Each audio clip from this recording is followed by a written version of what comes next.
Hello everyone. तो इसके last episode में हमने देखा था कि वू जिन और मोंगशियान के बीच में एक ज़ोरदार सी फाइट होती है, जिसमें एट लास्ट मोंगशियान जीत जाता है अपनी कुछ स्पेशल पावर्स का यूज़ करके।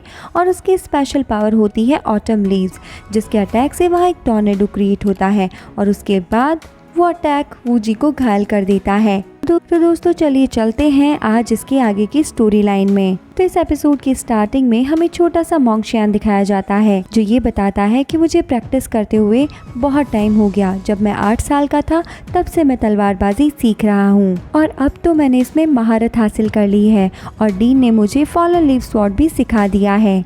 और जब मुझे फील हुआ कि मेरी सीक्रेट टेक्निक ऑटम लीव्स है, तो आज देखो मैंने इसे यूज़ भी कर लिया। मैं काफ़ी सालों से अपनी सीक्रेट टेक्निक के पीछे बहुत मेहनत कर रहा हूँ। मैंने तो इस बात की भी परवाह नहीं करी कि दूसरे मेरे बारे में क्या सोचेंगे, और ना ही मुझे अपने ट्रायल्स के लिए कोई रिवॉर्ड मिला। लेकिन फिर भी मैंने पेशेंस रखे और आज देखो मैंने जीत हासिल कर ही ली। तो दोस्तों यहाँ पर जब मोंगशियान वो से अपनी फाइट जीत लेता है तो सभी लोग उसे चीयर अप करते हैं। इसके बाद हमारा सीन यहाँ से चेंज होता है और हमें दिखाया जाता है क्विंग के फादर को, जो कुछ पी रहे होते हैं और वो अपनी डॉटर क्विंग पिंग को बताते हैं कि मैंने तुम्हारी शादी मोंगशियान के साथ नहीं कराने का फैसला ले लिया है और मैं तुम्हारी एंगेजमेंट भी तोड़ के आ गया हूँ। जिसे सुनकर क्विंग पिंग बहुत खुश होती है। बाद में उसका फादर उसे ये भी बताता है कि मैंने तुम्हारे लिए नया लड़का भी ढूंढ लिया है, जो काफ़ी स्मार्ट और इंटेलिजेंट है। फिर वो बेवकूफ़ सी क्विंग पिंग अपने फादर से पूछती है कि क्या वो लड़का मेरे साथ ईस्ट माउंटेन जाएगा, जिस पर उसके फादर हाँ बोलते हैं। इसके बाद उसके फादर वहाँ से चले जाते हैं और फिर वो जा पहुँचते हैं उस मोटू से शिबाई के पास और उससे जाकर बोलते हैं तुम्हें इतना वेट करवाया इसके लिए सॉरी, लेकिन हाँ खुशखबरी ये है कि मेरी बेटी तुम्हारे साथ शादी करने के लिए एग्री हो चुकी है। जिसके बाद ये दोनों ही जश्न मनाते हैं और दोस्तों जैसा कि हम देख रहे हैं ये दोनों ही काफी ज्यादा खुश होते हैं और ये दोनों इस टाइम मोंगशियान की बातें करके उसकी गॉसिप्स करके उसका बहुत मजाक बनाते हैं। इसके बाद ये दोनों बैठकर एक साथ ड्रिंक एंजॉय करते हैं और किसी गुआन बाई के बारे में बातें कर रहे होते हैं, जिसकी आज कोर्ट में सुनवाई है। और फिर से उनका टॉपिक आ जाता है मोंगशियान पर और फिर वो मोटू बताता है कि मेरे नेफ्यू के पास एक ऐसी पावर है जिससे वो किसी को भी कभी भी खत्म कर सकता है। इसके बाद वो फिर से बहुत खुश होते हुए दिखाई देते हैं। अब जब इनकी बातें चल रही होती है तभी एक बंदा आता है इनके पास। वो लड़खड़ाकर इनके सामने गिर जाता है और फिर बताता है कि मोंगशियान ने अपनी सीक्रेट टेक्निक को अचीव कर लिया है। तो ये दोनों ही पूछते हैं कौन सी सीक्रेट टेक्निक। फिर वो बंदा बताता है कि मोंगशियान ने यंग मास्टर बाईगुआन को हरा दिया है। और दोस्तों जैसा कि हम देख सकते हैं ये सुनने के बाद तो उनके होश उड़ जाते हैं और वो अपने ड्रिंक को एंजॉय करना छोड़कर वहाँ हक्के बक्के होके खड़े हो जाते हैं। अब एक शौक से वो उभरे नहीं थे, तभी वहाँ पे एक दूसरा बंदा आ जाता है।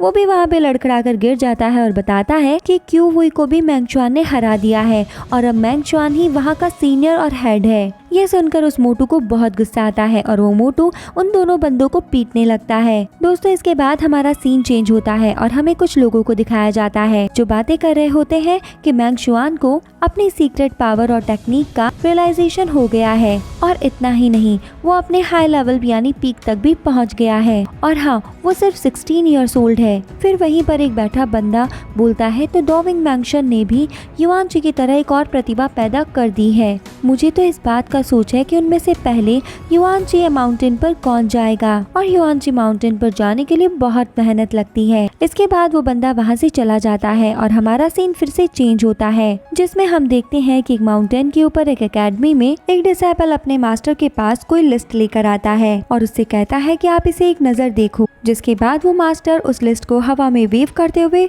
ओपन करता है। अब वो मास्टर पूछता है क्या मेंगशुआन को सच में अपनी सीक्रेट टेक्निक का एहसास हो गया है।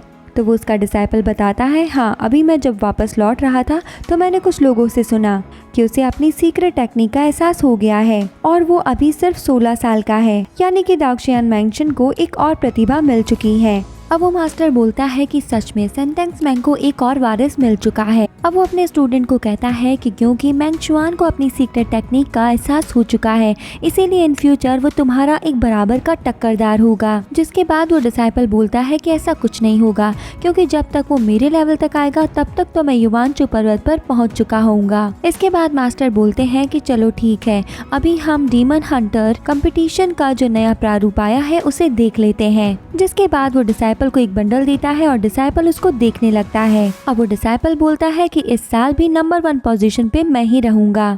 इसके बाद हमारा सीन चेंज होता है और हमें द जियांग दिखाया जाता है जो अनाउंस कर रहा होता है आपका बेटा मोंगशियान बहुत ताकतवर है, वो बहुत अच्छा है। और इसी तरह फिर एक के बाद एक सभी लोग मोंगशियान की लगातार तारीफ करते जाते हैं। अब यहाँ पे द जियांग सभी को ग्रीट करते हुए थैंक यू बोलते हैं, लेकिन तभी वहाँ पर एक और एल्डर मास्टर आ जाते हैं। वो द जियांग से कहते हैं क्या तुम्हें याद कि कल थर्ड सिस्टर ने क्या कहा था? इस बात को हमें ज्यादा स्प्रेड नहीं करना है और ना ही इस बात पे ज्यादा खुश होना है। इस बात पे आप नॉर्मल रहे, मोंगशियान के बारे में ज्यादा सबको बताने की कोई जरूरत नहीं है। उसकी ये सिर्फ एक सीक्रेट टेक्निक है, अभी उसे बहुत कुछ सीखना है। इसके बाद वो दाविंग को कहता है कि आपको पूरे शहर को कल दावत देनी चाहिए। अब हम देखते हैं कि दाविंग को बधाई देने के लिए और भी लोग वहाँ पे आने लगते हैं। इसके बाद दोस्तों हमारा सीन फिर से चेंज होता है और हम उसी एल्डर मास्टर को देखते हैं जो मोंगशियान के सामने सर्कल में चक्कर लगा रही होती है। ये एल्डर वुमेन काफी ज्यादा पावरफुल होती है। अब वो मोंगशियान से कहती है मैं तुम्हारी परदादी हूँ और तुम्हें मैं विरासत में मिली हूँ। ये कहते हुए वो लेडी मोंगशियान पे अटैक कर देती है, जिसे मोंगशियान रोक लेता है और लेडी कहती है बहुत बढ़िया। और उसके बाद वो लेडी एक के बाद एक मोंगशियान पर अटैक करने लगती है और मोंगशियान भी बहुत ही अच्छी स्पीड के साथ उसका मुकाबला करने लगता है। लेकिन दोस्तों वो लेडी काफी ज्यादा पावरफुल होती है, फिर वो अपनी पावर से मोंगशियान पे फिर से अटैक कर देती है। और दोस्तों इस तरह से यहाँ पर इनके बीच में एक इंटेंस और बहुत ही ज्यादा इंटरेस्टिंग सी फाइट शुरू हो जाती है, जिसमें वो ओल्ड लेडी एक के बाद एक मोंगशियान पे बहुत सारे अटैक करती है।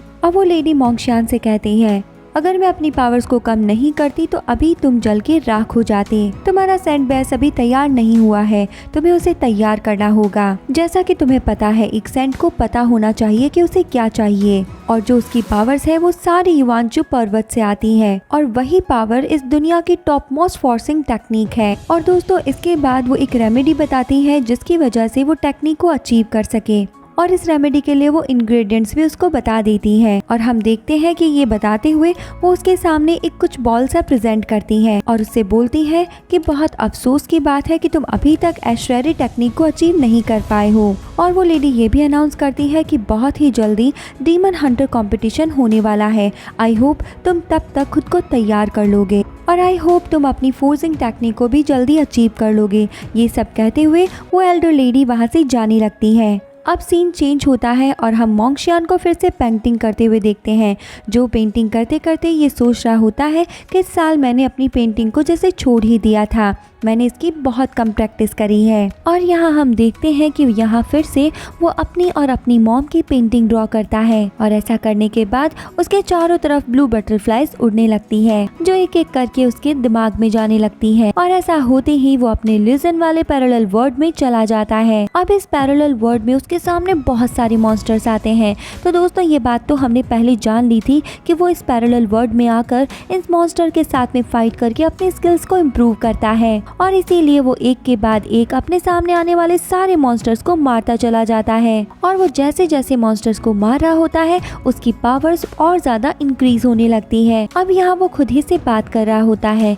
कि मैंने सोचा था कि मैं पावरफुल बन गया हूँ, लेकिन ये सब मेरा एक इल्यूजन था। अब हम देखते हैं कि वो यहाँ पे मॉन्स्टर को मारकर अपनी पावर को इंक्रीज कर रहा होता है। अब हमारा सीन फिर से चेंज होता है और हम देखते हैं कि मोंगशियान अपनी लाइब्रेरी में बैठकर एक बायोग्राफी पढ़ रहा होता है। तभी कियू उसे विंडो से आवाज लगाती है। इसके बाद में मैंगशुआन और कियू दोनों ही द जियांग के पास चले जाते हैं और एक अच्छी सी दावत को एंजॉय कर रहे होते हैं। अब यहाँ पर हमें एक फ्लैशबैक दिखाया जाता है जहाँ पर हमें कियू की कुछ बात बताई जाती है कि 10 साल हो गए हैं जब कियू को अंकल लियो ने यहाँ पे भेजा था। और कियू बताती है कि मेरे फादर और ये अंकल मेरे लिए बहुत इम्पोर्टेंट है। इसके बाद हम देखते हैं वो स्टोन पेपर सीजर जैसा कुछ गेम खेलते हैं और बहुत एंजॉय करते हैं। अब वो अंकल तो बहुत ज्यादा नशे में आ जाते हैं और वो मैंगशुआन को कहते हैं कि बेटा तुम्हें बहुत ज्यादा अवेयर रहना होगा, फिर चाहे तुम्हें कोई भी रैंकिंग क्यों ना मिले, तुम हमेशा मेहनत करना मेरे अच्छे बेटी की तरह। इसके बाद हम देखते हैं कि वो मिस भी नशे में धुत मैंगशुआन से कहती है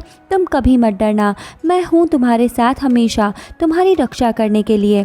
और फिर वो भी वहाँ बेहोश हो जाती है। इसके बाद सीन चेंज होता है और हम देखते हैं कि मैंगशुआन उस लड़की को अपने कंधों पर कहीं ले जा रहा होता है। तो वो लड़की उससे बोलती है कि तुम अपनी घोड़े वाली पेंटिंग के बारे में भूले तो नहीं नहीं हो ना, तुमने मुझसे वादा किया था कि तुम मुझे हॉर्स राइडिंग वाली पेंटिंग जरूर दोगे। तो मैंगशियान उसे बोलता है कि हाँ मुझे याद है, मैं तुम्हें बना दूंगा। इसके बाद हमारा सीन फिर से चेंज होता है और हम देखते हैं कि मैंगशियान किसी चीज की वर्शिप कर रहा होता है और फिर हमें मैंगशियान की एक पेंटिंग दिखाई जाती है जिसमें बहुत सारे पेड़ पौधे, पतझड़ का मौसम, ये सब ड्रॉ किया हुआ होता है। इसके बाद हमें उसी मोटू को दिखाया जाता है जो बहुत सारी लड़कियों के साथ सो रहा होता है। अब दोस्तों यहाँ पर उसकी हालत टाइट हो इससे पहले ही वो नींद में कुछ बड़बड़ा रहा होता है, लेकिन तभी हम देखते हैं कि उस पर एक मॉन्स्टर अटैक कर देता है और अब वो उस जोकर जैसे मॉन्स्टर को देख के बहुत डर जाता है और नींद में से उठ जाता है। अब वो उस मॉन्स्टर से पूछता है, तुम कौन हो, तुम यहाँ कैसे आए हो, तुम्हें क्या चाहिए? तो मॉन्स्टर उसे बोलता है कि मुझे तुमसे कुछ पूछना है और मुझे साथ ही में ये भी चाहिए कि तुम मुझ पे एक एहसान करो, तुम इस डीमन हंटर कंपटीशन में सभी को एंजॉय करने दो। और दोस्तों शायद ये सब कुछ इसका एक इल्यूजन होता है और यहाँ पर वो मॉन्स्टर उससे ये भी कहता है कि मुझे क्विंग पिंग चाहिए। अब ये नशे में धुत है और इसे कुछ भी इल्यूजन्स आ रहे होते हैं। इसके बाद हम देखते हैं कि रियलिटी में इसके रूम का दरवाजा खुलता है और वहाँ पर हम देखते हैं वूजिन को, जो उसे धमकाते हुए कहता है कि मेरी नहीं बल्कि तुम्हारी एंगेजमेंट हो गई है और ऐसा क्यों हुआ है। और दोस्तों इतना कहने के साथ ही हमारा ये एपिसोड यहाँ पे एंड हो जाता है। तो फ्रेंड्स अब आगे के एपिसोड में क्या होने वाला है वो हम जानेंगे इसके नेक्स्ट पार्ट में, नेक्स्ट स्टोरी लाइन के साथ। तब तक के लिए अगर आपको वीडियो पसंद आई हो तो इसे ज़्यादा से ज़्यादा लाइक और शेयर ज़रूर कीजिए। और साथ ही में दोस्तों अगर अभी तक आपने चैनल को सब्सक्राइब नहीं किया है तो जल्दी से चैनल को सब्सक्राइब करके बेल आइकन को भी प्रेस कर दीजिए ताकि आपको इस चैनल के सारे अपडेट्स टाइम रहते मिलते रहें। तो दोस्तों अब हम मिलते हैं आगे की स्टोरी लाइन के साथ नेक्स्ट एपिसोड में। तब तक के लिए bye bye, take care and thank you.